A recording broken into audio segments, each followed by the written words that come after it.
What if I told you that starting next month, the US government will be taking your photo every time you cross the border and keeping it for 75 years? This isn't some conspiracy theory. CBC News just broke this story, and it's happening whether you like it or not. Picture this. You're boarding your flight home to Toronto. You're on the jetway, almost at the plane, when two uniformed officers suddenly approach you. One of them pulls out a camera and takes your photo. No explanation, no warning, just click, and you're in their database. That's exactly what happened to Canadian psychologist Warren Sheppel earlier this month, and he told CBC he felt violated. In this video, I'm breaking down everything you need to know about this new mandatory photo program that will affect every single Canadian who travels to the United States. So here's the situation. The U.S. Department of Homeland Security just announced a new rule that takes effect on December 26th, less than 2 months away. And this is going to fundamentally change how Canadians experience traveling to the United States. We're talking about mandatory facial photography at every single border crossing point. Airports, land borders, even seaports. And unlike Americans, who can opt out of this program, Canadians will have no choice but to participate. Okay, so first things first, what exactly is changing here? Last Friday, the U.S. Department of Homeland Security announced a new regulation that makes it mandatory for all non-U.S. citizens, including Canadians, to participate in their facial biometrics program. This rule officially takes effect on December 26, 2025. Now, here's what facial biometrics actually means. U.S. Customs and Border Protection will photograph you when you enter the United States and again when you leave, every single time. And this applies to all modes of transportation, whether you're flying, driving, or arriving by boat. The photos aren't just taken and deleted. According to the new rule, these images will be stored in a Department of Homeland Security database for up to 75 years. That's not a typo. 75 years. Think about that for a second. If you're 30 years old right now, they'll have your photo until you're 105 years old.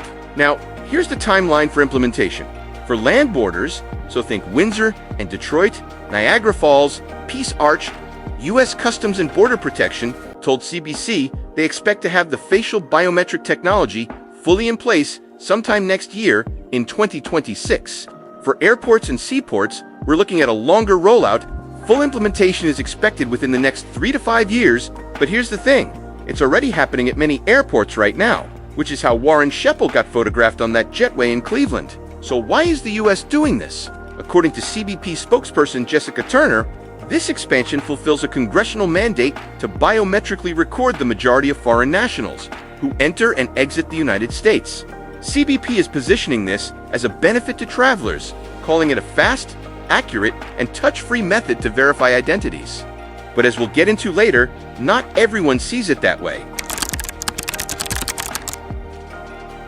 Alright, so now that you know what's happening, let's talk about how this actually works in practice. At airports, this system has actually been in place for arrivals for close to a decade now. When you land at a U.S. airport and go through customs, there are fixed auto-capture cameras that photograph you. The technology then uses facial comparison to match your face against the photo in your passport or travel documents. For departures, it's a bit different. CBP doesn't own the fixed cameras in departure areas, so they have officers manually photographing passengers. And this is where things get a bit awkward.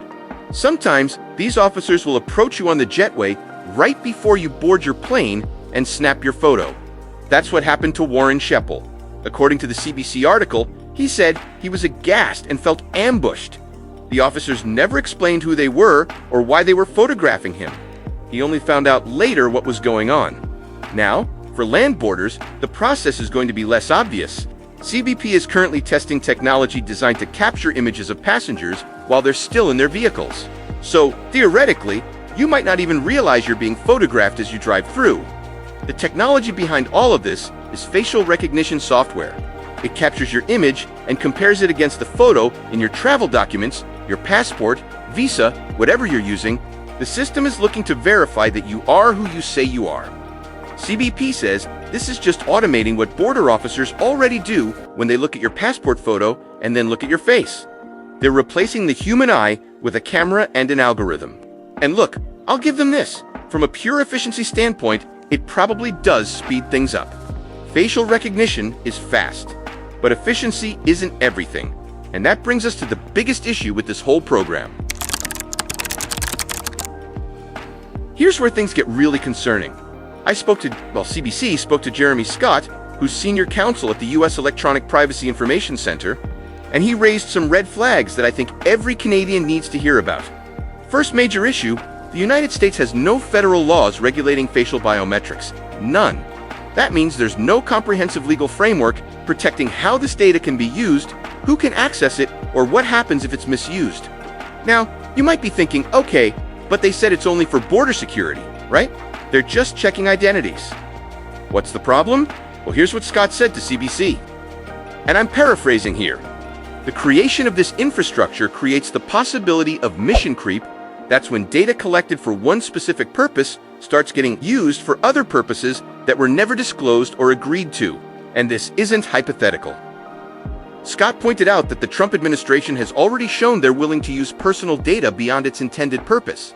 For example, the U.S. Treasury Department recently signed an agreement to share confidential taxpayer data with Immigration and Customs Enforcement, ICE. Think about that. Tax information, which you're legally required to provide, is now being shared with immigration enforcement. That's mission creep in action.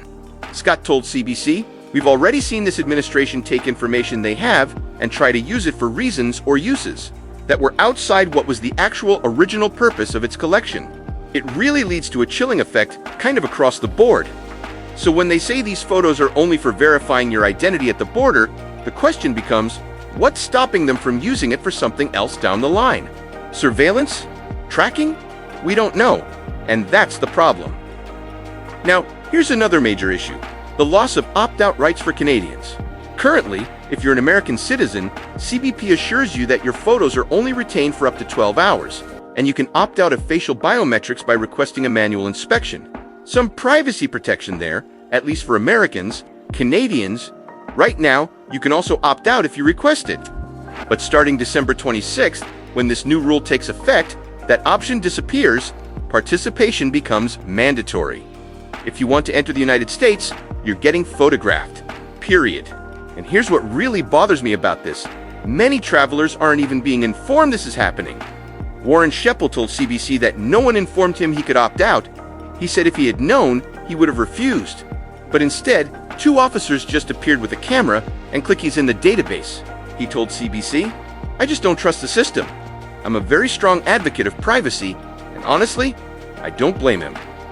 When you're being photographed without warning, without explanation, and without the ability to say no, that's not consent. That's compliance by surprise. CBP spokesperson Jessica Turner tried to reassure concerns, saying the agency is committed to its privacy obligations and has taken steps to safeguard the privacy of all travelers. She said they only use the technology at specific times and locations where travelers are already required to present proof of identity. But here's my question. If the safeguards are so strong, why do Americans get to opt out but Canadians don't?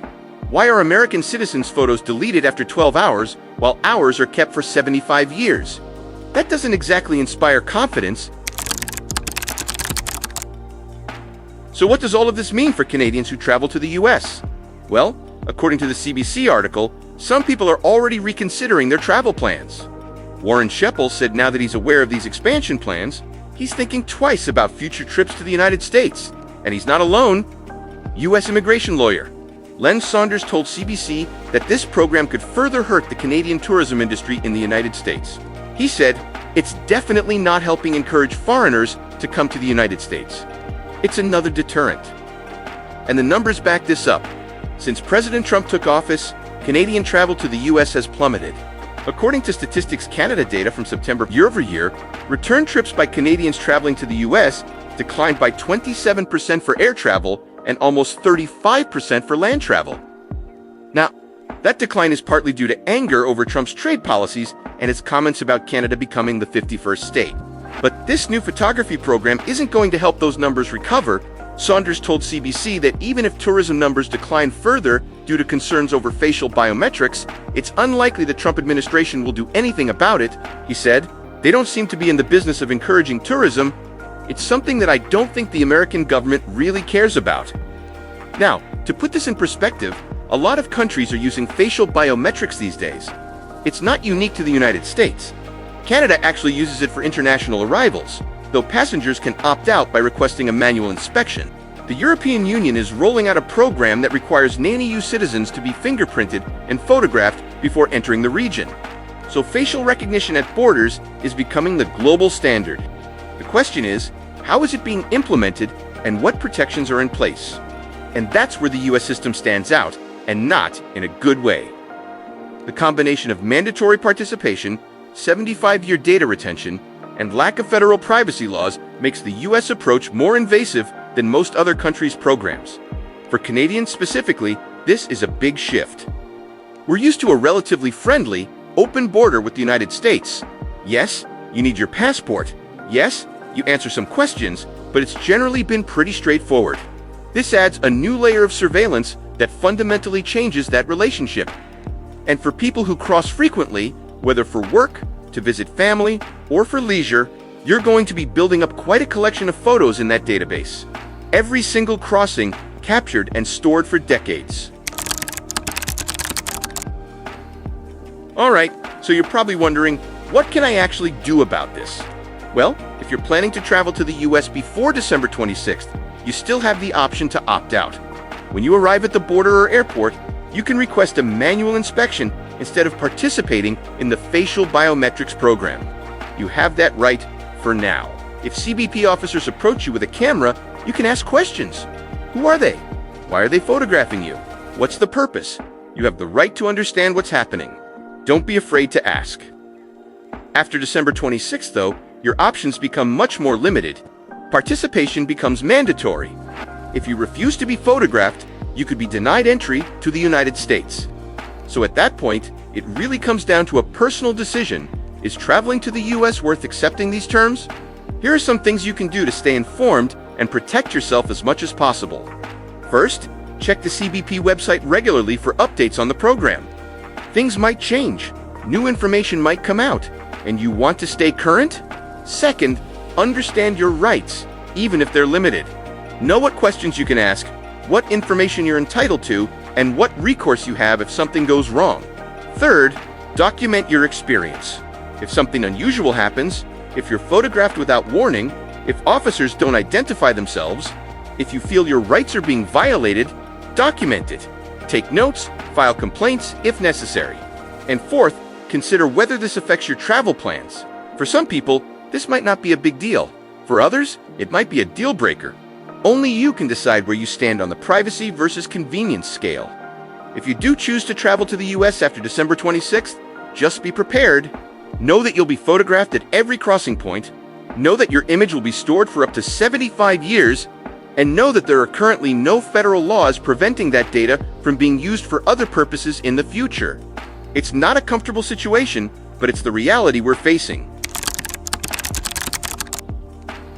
Okay, let's wrap this up with a quick summary of everything we covered. Starting December 26, 2025, it becomes mandatory for all non-US citizens, including Canadians, to participate in facial biometrics when entering or leaving the United States. You'll be photographed at airports, land borders, and seaports, and those photos will be stored in a Department of Homeland Security database for up to 75 years. Unlike American citizens, Canadians will not be able to opt out of this program. Full implementation at land borders is expected in 2026, with airports and seaports following within 3 to 5 years. Privacy experts are raising serious concerns about the lack of federal regulations, the potential for mission creep, and the 75-year data retention period.